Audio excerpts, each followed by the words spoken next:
March 31st, 2022, 1 month and 1 week into the Russian invasion of Ukraine. A few days ago, the Russian military leadership announced that it had successfully completed the first phase of its operation in Ukraine.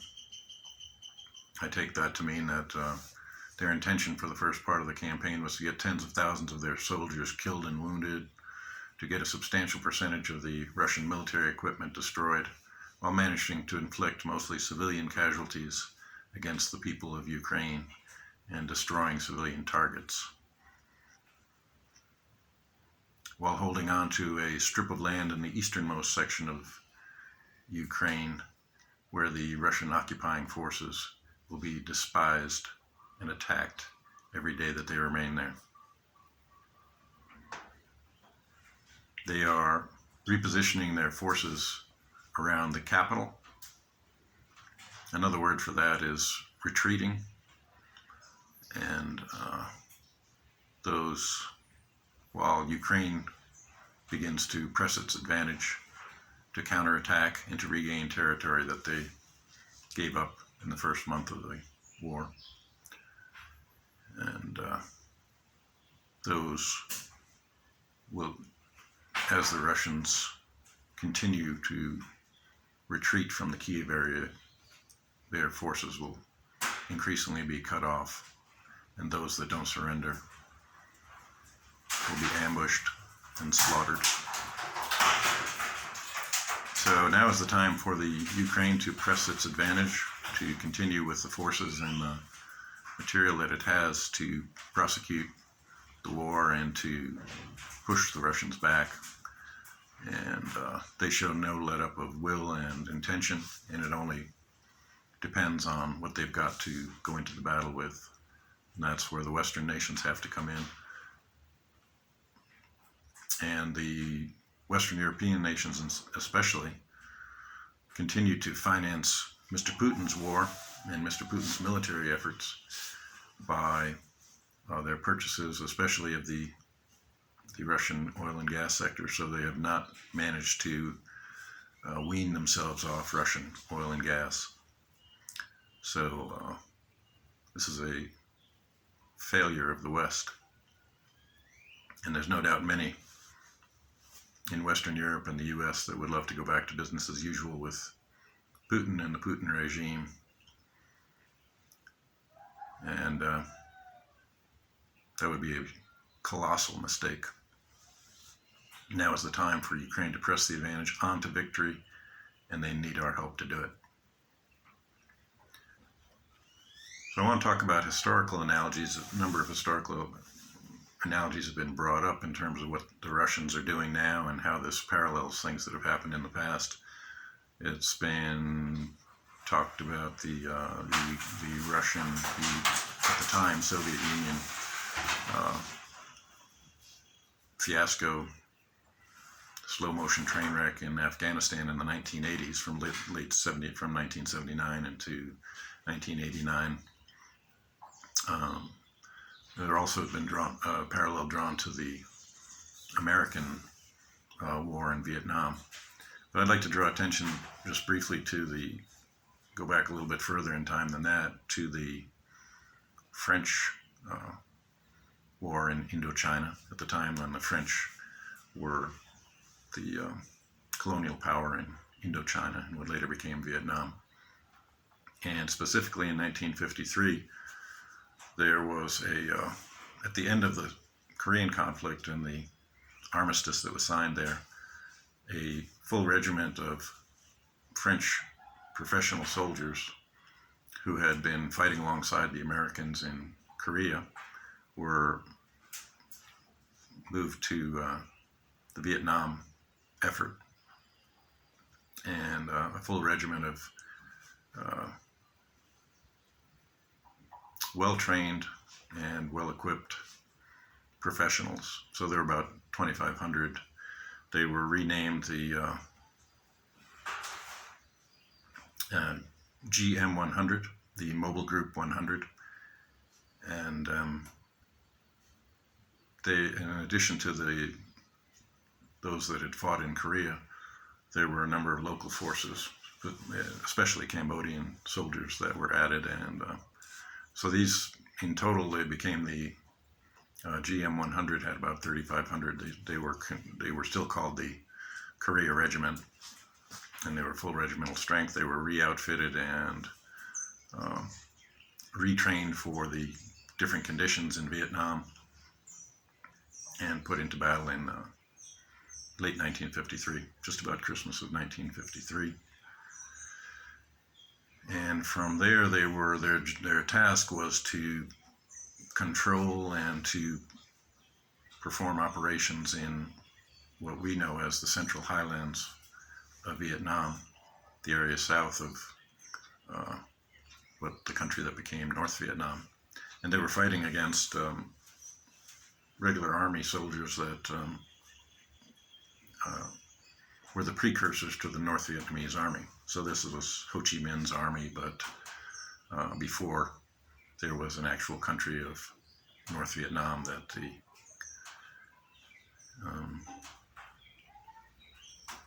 the communist forces controlled. And at the time they were called the Viet Minh. But they were a regular army. They weren't just guerrilla fighters, and they often engaged in guerrilla tactics as well as full-on frontal assault.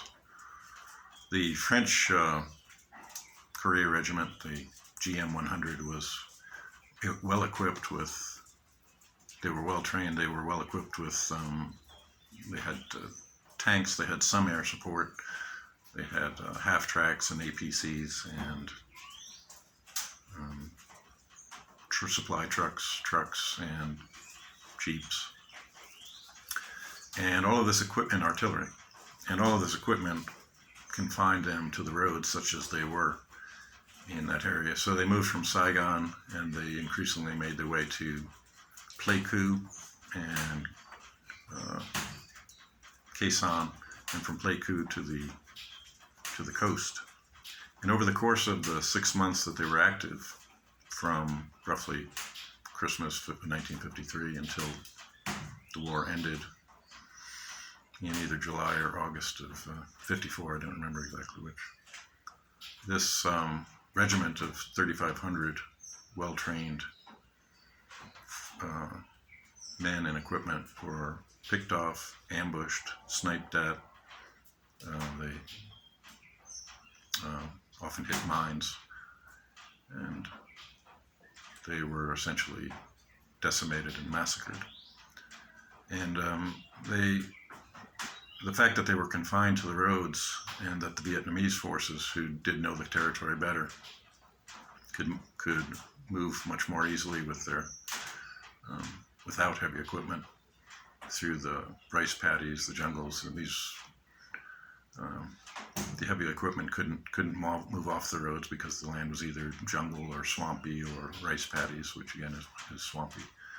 So this essentially trapped them along the roads where they could easily be ambushed. And as I say, over the course of that, without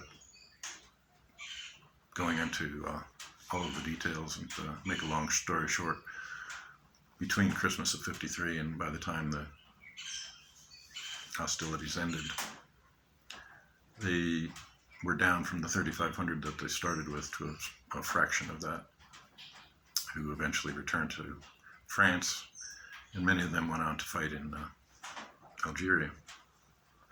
But this is the situation that the Putin forces find themselves in Ukraine, and as it looks now, that is not a unrealistic prognosis for what they may be facing as Putin continues his misadventure, his disastrous miscalculation into Ukraine. Politically, there have been the analogies drawn in the previous Soviet Union times to the Khrushchev era, and then later to the period just before the fall of the Soviet Union and the Gorbachev,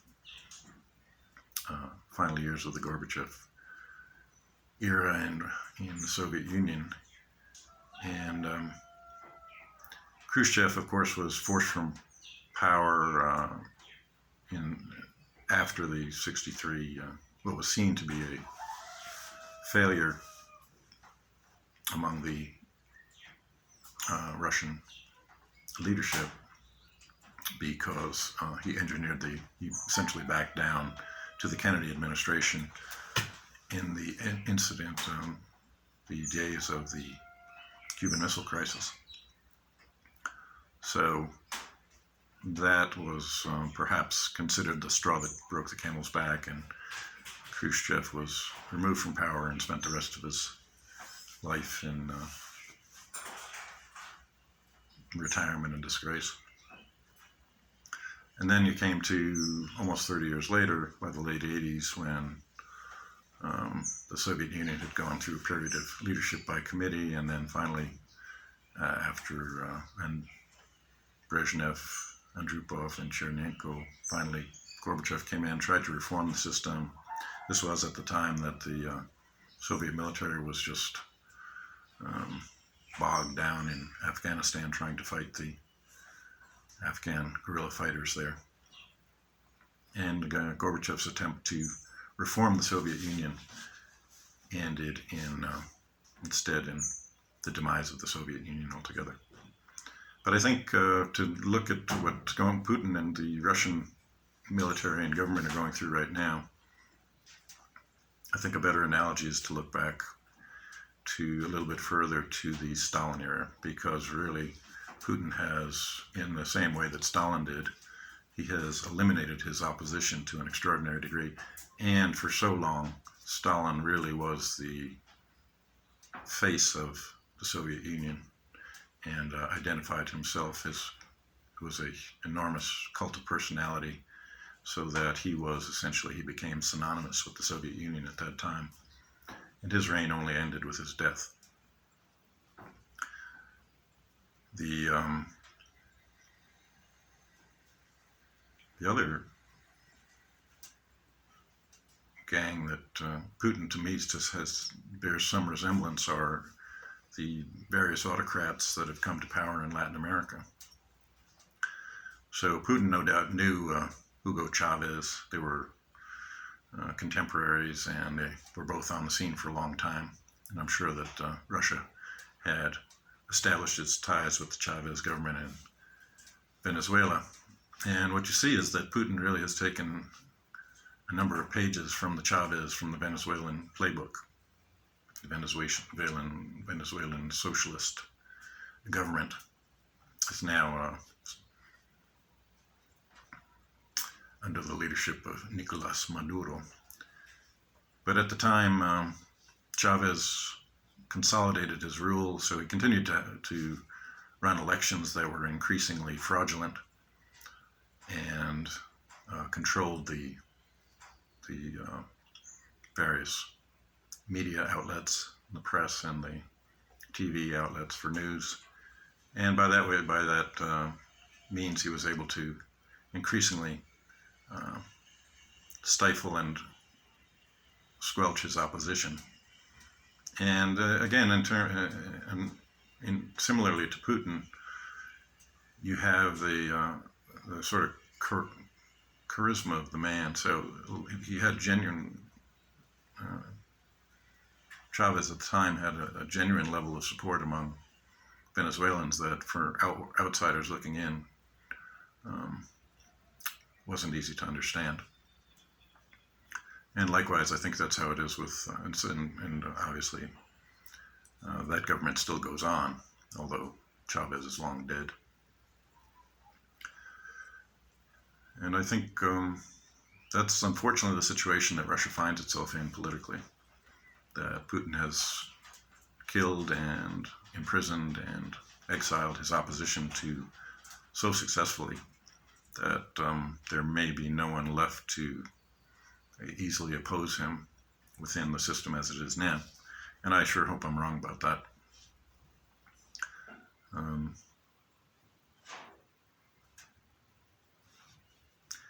And the other analogy I'd like to just bring up for briefly is that in the States, President Biden is often compared to Jimmy Carter, in terms of projecting weakness and not promoting America's interests internationally, as a president may and should. And nobody was calling Carter stupid or senile, that's for sure. So, but in other respects, the Carter regime certainly did come to be synonymous with American decline and weakness and the malaise that people talked about at the time, economic stagnation, high inflation. So there are analogies there. And it's a pretty good parallel. But for one moment, Biden has actually shown himself to be somewhat Reagan-esque. And that was in his, well, the first one was when he let out that Putin is a war criminal. They haven't had to back off that statement, and it's true. But the second was his speech, in which he ended the speech, apparently to everyone there's horror, to so many in the news media's horror, by saying that the Putin regime has to end. I don't remember exactly how he put it. And this set off such a furor that, of course, the U.S. isn't in the business of regime change. But it reminded me of a similar brouhaha over a tiny incident when, I think it was in 1981 or 2, that Reagan was doing weekly radio addresses. And just as a joke to the engineers who were with him, he said, we begin bombing the Soviet Union in 5 minutes, some such thing. And at the time, everyone said, oh, he's trying to start World War III, the man's crazy. But in fact, what it did was it set up a level of fear within the leadership of the Soviet Union that was actually very beneficial. And he went on to back it up with actions that showed that that the Reagan administration was willing to project American power to rebuild the American military and to strengthen America's position. And ultimately, that is one of the biggest factors that led to the demise of the Soviet Union.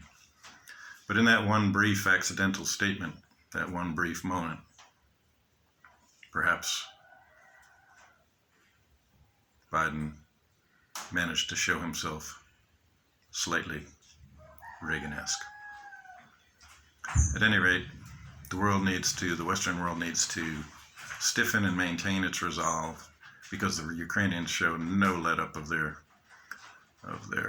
will, their resistance. They are now on the attack against the Russian forces, and they need to press on to victory. That's it for now. God bless.